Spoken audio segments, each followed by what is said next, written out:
John 12. 6 days before the Passover, Jesus came to Bethany, where Lazarus was, whom Jesus had raised from the dead. So they made him a supper there, and Martha was serving. But Lazarus was one of those reclining at the table with him.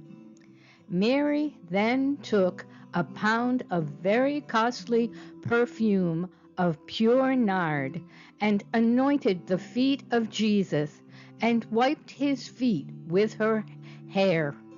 And the house was filled with the fragrance of the perfume.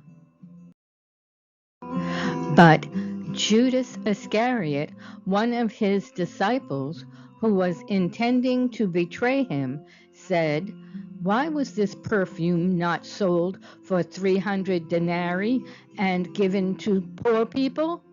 Now he said this not because he was concerned about the poor, but because he was a thief, and as he had the money box, he used to pilfer what was put into it. Therefore Jesus said, "Let her alone, so that she may keep it for the day of my burial. For you always have the poor with you, but you do not always have me." The large crowd of the Jews then learned that he was there, and they came, not for Jesus' sake only, but that they might also see Lazarus, whom he raised from the dead.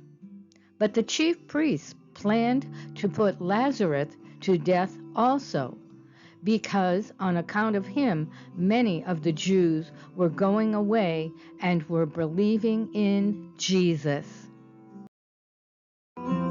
On the next day, the large crowd who had come to the feast, when they heard that Jesus was coming to Jerusalem, took the branches of the palm trees and went out to meet him, and began to shout, "Hosanna! Blessed is he who comes in the name of the Lord, even the King of Israel."